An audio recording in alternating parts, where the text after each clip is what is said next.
उत्पीड़न के खिलाफ न्याय हेतु जंग का ऐलान राजेंद्र पाल गौतम जी के समर्थन में आए हैं। जी बताएं बहन जी, क्या कहना चाहेंगे?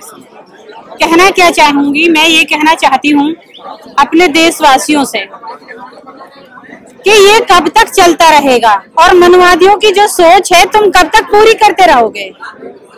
ये जो मतलब मनवादी जो चाहते हैं, आखिर कब तक हमारे देश में ये चलता रहेगा। जब शिक्षित नहीं थे तब मतलब मजबूरी थी, आज शिक्षित होने के बाद भी लोग मजबूर तो नहीं है।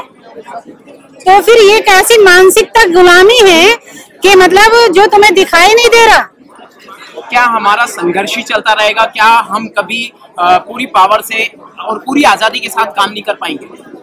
करेंगे, कर पाएंगे, लेकिन तब जब हम लोग एक हो जाएंगे।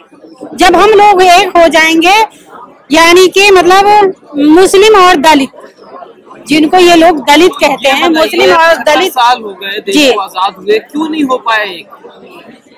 देखो स्थिति ये है कि मतलब बनिया तो तुम जानते हो, बनिया और नहीं, वो बनिया की बात नहीं कर रहे हैं, बहुजन समाज के सिंबल की बात कर रहे हैं। मैं वही बात कहना चाहती हूँ। बहुत कमजोरी थी पैसे की, जब एक कमजोरी होती है ना, और कुछ मानसिकता की कमजोरी, कुछ पैसे की कमजोरी, कुछ मानसिकता की कमजोरी, इसलिए एक नहीं हो पाए। ठीक है, लेकिन आज न पैसे की कमी है और न मानसिकता की कमी है और न शिक्षा की कमी है। फिर आज तो मजबूत जिस तरह से मतलब आज हम पीड़ित हो रहे हैं, बार बार अगर इसी तरह पीड़ित होते रहे तो कोई जीने का मकसद नहीं है। रेशमा जी, 80% से ज्यादा बहुजन है देश के अंदर, कोई बड़ा नेता नहीं है आज संसद के अंदर। हाँ, तो हमारे अंदर जो है ना, अब तक एका नहीं था, अब तक हम इस तरह एक नहीं होते थे। अब तक हमारी मानसिकता जो थी वो हम लोगों में सब यही घुसी थी।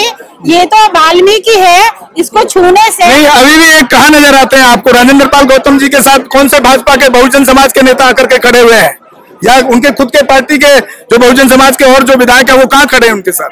सर वो है कि मतलब अभी जिस सरकार में है वो सरकार को तुम जानते हो, जो मतलब लोग बैठे हुए हैं किसकी है? अभी मनवादियों की सरकार है। मनवादियों की सरकारें, हमारी सरकारें तो है नहीं, क्योंकि जितनी भी सरकारें हैं वो अभी तक मनवादी सरकार है। जो हमारी अपनी एक बहुजनों की सरकार थी वो भी मनवादी सरकार हो गई। मुस्लिम महिलाएं बहुत खुश हैं बीजेपी से 3 तलाक वाले मैटर पे। अब जब आप मीडिया दिखाएगी, भाई मीडिया वाले नहीं दिखा पाते हैं ना, जब मीडिया दिखाएगी तभी तो पता चलेगा, तभी तो पता चलेगा। वरना कैसे कोई कह देगा कि महिला मतलब उससे बहुत खुश है या मतलब 3 तलाक से खुश है। मौजूदा सरकार कह रही है। अब सरकार के कहने से क्या, सरकार तो क्या क्या नहीं कह रही। आप खुश है कि नहीं? आप खुश है 3 तलाक से? मैं तो खुश हूँ। अच्छा, मैं तो खुश हूँ, क्योंकि जो इंसान अगर शराब पीता है, जुआ खेलता है, उसके साथ शादी पूरी जिंदगी क्यों बिताएं हम कमजोर औरत है क्या? क्यों बिताएंगे हम? 3 तलाक दे रहा, तलाक दे दे, वो नहीं दे हम तो खुद दे देंगे उसे। क्यों बिताएंगे हम उसे शराबी के साथ में? क्यों जुहारी के साथ में बिताएंगे? क्यों मतलब अच्छा इंसान होगा तो बिताएंगे। असली मुसलमान जो है वही है जो बीजेपी के साथ है। ऐसे कहने से क्या होता है? जो उनके दामाद है ना वो उनके साथ है, असली मुसलमान नहीं। जो उनके दामाद है वो उनके साथ है। हाँ, सैयद साहब, यूनिटी के लिए क्या विकल्प हमारे पास बचता है? क्या संदेश देना चाहेंगे जनता को? जनता को मैं ये संदेश देना चाहती हूँ कि आज देख लो, अगर आरएसएस वालों की ये पार्टी नहीं होती, बी टीम नहीं होती, तो आज आम आदमी पार्टी, तो ये दोबारा जो है ना, ये जो गौतम जी के साथ हुआ है ना, ये किसी हालत में नहीं होता। जो चोर हैं, जो जेलों में हैं, जो इधर उधर हैं, उनसे इस्तीफे नहीं लिए गए। उनसे इस्तीफे क्यों नहीं लिए गए? क्योंकि वो उनके सब अपनी ही मिली भगत, अपनी ही कौम, अपनी जाति के आरएसएस वाले हैं वो सब। तीसरी आजादी की जरूरत है देश को, देश को तीसरी आजादी की जरूरत है। बिल्कुल है, क्यों नहीं है? मतलब अगर हम इतने आंदोलन पर चढ़े हुए हैं, हम इस कदर मतलब रोडों पर आए हुए हैं, तो हमें खुशी नहीं लग रही है? जैसे मतलब वो एसीओ में बैठे हुए हैं, हम हमारे जो लोग हैं मतलब जितने बहुजन समाज है वो तमाम सड़कों पर जो उतर आ रहा है, बार बार जो सड़कों पर दिखाई दे रहा है, इसका रीजन क्या है समझ ही नहीं पा रही जनता। फिर बार बार अब ईवीएम का घोटाला है, ये जो ईवीएम का घोटाला है ना, इसकी वजह से आरएसएस जीतती जा रही है। आरएसएस के जो दामा वे हैं, जो मतलब छोटी बहू बड़ी बहू, कैसे भी मान लो, छोटी बेटी बड़ी बेटी, जैसे कि मतलब आम आदमी पार्टी या मतलब बीजेपी पार्टी, छोटी बड़ी बहनें मान लो, छोटे बड़े भाई मान लो, या छोटे बड़ी मतलब बहुएं मान लो, बात वही है। स्ट्रीम मीडिया ज्योतिष और धर्म का प्रचार लगातार कर रहा है, क्या ये जरूरी है? देश का हित है क्या इसमें? बिल्कुल भी नहीं है।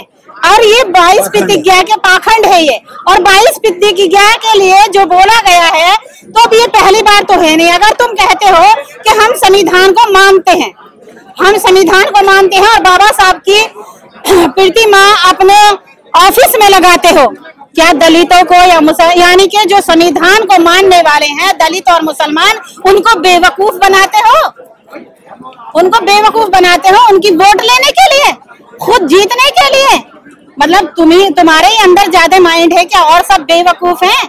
अरे जब पढ़े लिखे लोग नहीं थे, शिक्षित लोग नहीं थे, तब मजबूरी थी। आज जो ये रोडों पर उतर रहे हैं, आज जो में जनता मतलब दिखाई दे रही है, हर जगह दिखाई दे रही है, ये पढ़ी लिखी जनता है, अब बेवकूफ नहीं बनेगी। दलित नेता अब तक कहाँ थे? क्यों नहीं आ पाए 75 साल में? कोई नाम तो बहुत बड़े सर आए, क्यों नहीं आए? कौन हमारी आए? बहन जी नहीं आई थी। कौन? बहन जी नहीं आई थी। मायावती तो दिखी नहीं चुनाव के अंदर। तो अब क्यों दिखाई देंगी? अब हाथी नहीं रहा, अब तो गणेश हो गया। अच्छा, इसलिए जनता ने भी जवाब दे दिया। हाँ जी, जनता ने हाथ उठा दिए, गणेश जी को नहीं वोट लगानी है, गणेश जी को वोट नहीं लगानी है। सैयद भाई, थोड़ा सैयद भाई से बात कर लें। सैयद भाई, सोचा ये दलितों की पार्टी है, तब तक जनता बराबर बहन जी को जिताती रही, और जब उसको मालूम हुआ, जनता को दिखाई दिया कि मतलब ये गणेश जी बन चुके हैं, हाथी नहीं रहा, अब गणेश जी बन चुके हैं, तो गणेश जी पे ही वोट जो लगाएंगे वो अकेली बहन जी लगाएंगे या सतीश मिश्रा लगाएंगे? 85% हमेशा कमजोर बना हुआ, अभी भी कमजोर बना हुआ है। पावर में आने के लिए क्या विकल्प? विकल्प ये है कि हमें जैसे हमें संगठित होना होगा, जैसे आज मौजूदा हालत में दिखाई दिया है। जिस दिन मतलब गौतम जी ने रैली की थी, उस दिन मतलब दिखाई दिया था, और हर रोज जो बढ़ता जा रहा है, बहुजनों का जितना मतलब वो बढ़ता जा रहा है, इतना ही मतलब हम लोग ये समझ लीजिए कि हम अपनी पावर में पूरे देश में पावर में आते जा रहे हैं। वैसे को वोट करिए ना मुसलमान। क्यों करेंगे ओवैसी को? अरे जो देश के हित में काम करेगा उसको वोट करेंगे, क्यों मुसलमान ही ओवैसी को? अगर ओवैसी संविधान के खिलाफ चलेगा, अगर ओवैसी आरएसएस की मतलब वो करेगा, तो हमारा क्या? ओवैसी हमारा बाप थोड़ा ही लग रहा है, हमारा भाई थोड़ा लग रहा है, हमारा पति थोड़ा ही लग रहा है कि हम उसके कहने में चलेंगे, उसके ऑर्डर पे चलेंगे। अगली रणनीति क्या होगी? हमारी तो यही है कि हम संगठित बनेंगे, राजनीतिक बनेंगे, तभी हम जो है बहुजन अपनी जगह है ना। और विकास की बात करते हैं। अगर विकास, अगर देखिए, अगर जसोदा बहन से सही टाइम पर वो वहाँ पे उनके साथ रह जाते, तो आज विकास घोड़ी चढ़ रहा होता। संत आदमी आप क्या बात कर रहे हैं? संत? हाँ, कौन सा संत? घर वाले छोड़ रखे हैं। अच्छा, हाँ, घर सही बात है, बीवी को छोड़ रखा है। बीवी को छोड़ने वाला संत हो जाता है क्या? कैसे संत हो जाता है? बता दीजिए, आप हमें बता दीजिए, बीवी को संत छोड़ने वाला संत हो सकता है क्या? अपराधी हुआ, जब वो इस्तीफे के ऊपर आवाज उठाते हैं, तो अपने ऊपर भी तो आवाज उठाते हैं। सबसे पहले तो उन्हीं को लागू होती है कि उन्होंने बहन को नहीं, उनको नहीं रखा, बहन यशोदा को, कि मतलब सबसे बुरा तो उन्होंने किया ना। फिर वो 3 तलाक पर आवाज उठाने से पहले 100 बार सोचा होता। अच्छा, अभी तो मुस्लिम समाज के उस पर आपके हिसाब पर भी वो चोट कर रहे हैं ये लोग। हिसाब मतलब हिसाब पर भी चोट कर रहे हैं, उसको कैसे? हिसाब की बात ये है, मैं भी एक मुस्लिम समाज की बेटी हूँ, मेरी मर्जी है मैं हिजाब ओढ़ूं ना ओढ़ूं, लेकिन हिजाब को मैं कैसे कपड़े पहनूंगी ये सरकार कौन होती है? लेकिन हिजाब पर तो बात करते हैं, घूंघट पर बात तो नहीं करते हैं। ये जो दोहरा चरित्र है भाजपा और आरएसएस सरकार का, इसको कैसे देखती हैं? मैं ये कहना चाहती हूँ, जितनी मेरी मतलब दूसरी जाति की, हिंदू जाति की बहनें होती हैं, वो सब पर्दा करके चलती है। अब घूंघट में क्या मालूम ये हिंदू है या मुसलमान है? तो औरत है, या तो फिर कह दो कि XYZ, किसी को भी पर्दा करने की जरूरत नहीं है, ठीक है? और अगर ये है कि मतलब हम लेडीज हैं, हमें किससे पर्दा करना है, किससे बोलना है, कहाँ जाना है, क्या करना है, वो कौन होते हैं सरकार वाले हमें रोकने वाले कि हम मतलब अपना हिजाब ओढ़ेंगे या मतलब हिजाब नहीं ओढ़ेंगे, हम रुपट्टा पहनेंगे, छोटे कपड़े पहनेंगे, बड़े कपड़े पहनेंगे, पूरे कपड़े पहनेंगे, वो कौन होते हैं हम पर आरोप लगाने वाले? हम लेडीज हैं, हमारी अपनी मर्जी है, हम कुछ भी खाएंगे, आजाद देश में रहते हैं और आजाद हैं, हम कुछ भी करें, हमें सरकार कुछ नहीं कहेगी। सरकार के आज के वक्त में सरकार पे मुसलमान है तो आतंकवादी है, अगर सरदार है तो खालिस्तानी है, अगर दलित है तो ये तो मतलब वो नक्सली है। दुनिया भर की आजाद मतलब दुनिया भर का क्या यही लोग हैं? ये लोग वो लोग हैं जो कल राष्ट्रभक्त हैं, इनको राष्ट्रभक्त कह रहे हो? जब हमारे पुरखे सर्टिफिकेट देते हैं, साफी टिकट तो इनका है भाई। जो गद्दार लोग थे, जो माफी मांग रहे थे उस वक्त पर, जब देश में लोग सर कटा रहे थे और मतलब फांसी खा रहे थे, उस वक्त ये लोग अपनी जिंदगी के लिए माफी मांग रहे थे। उनको आज सावरकर वीर बोला जाता है, तो इनसे बड़ा कौन हो सकता है? राष्ट्रभक्त बोला जाता है, वीर सावरकर राष्ट्रभक्त बोला जाता है। माफी मांगने वालों को राष्ट्रभक्त बोला जाएगा तो भारत के जिन्होंने सर कटाए, जिन्होंने गर्दनें कटाई, जिन्होंने फांसियां खाई, तो उनको तो आतंकवादी बोला जा रहा है, उनको खालिस्तानी बोला जा रहा है, उनको देशद्रोही बोला जा रहा है और तरह तरह के इल्जाम लगाकर उन्हें जेलों में डाल दिया जा रहा है। चलिए, धन्यवाद रेशमा जी, आपने अपने बहुत अच्छे विचारों को लोगों तक रखा, बहुत बहुत शुक्रिया आपका। रोको मत, हमें टोको मत, हमें आगे बढ़ते जाना है। जय भीम का नारा लगाना है, जय भीम का नारा लगाना है, जय भीम जय भीम। अंबेडकर नेशन चैनल आर्थिक समस्या से गुजर रहा है।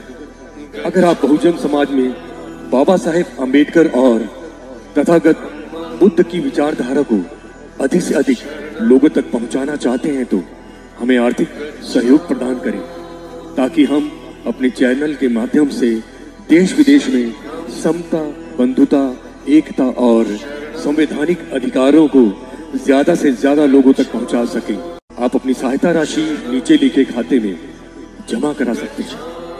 खाता धारक गौतम रत्ना, खाता संख्या 316957686551, IFSC कोड SBIN 0060336, बैंक भारतीय स्टेट बैंक। आप हमारे बैंक खाते का विवरण स्क्रीन पर भी देख सकते हैं। Hello friends, hi everyone, welcome to Rose Cinema. Rose Cinema पे आपका स्वागत है, जहां आपको देखने को मिलेगा hosting, action, comedy, suspense, sting, untold story. हमारे चैनल रोज सिनेमा को लाइक, शेयर एंड सब्सक्राइब करना मत भूलिएगा। मैं गौतम रत्ना आपका बहुजन फिल्म प्रोडक्शन में स्वागत करता हूं और आप हमारे प्रोडक्शन हाउस के अंदर अपना कैरियर बना सकते हैं as a film director, as a producer and actor and actress and editor and cinematographer also.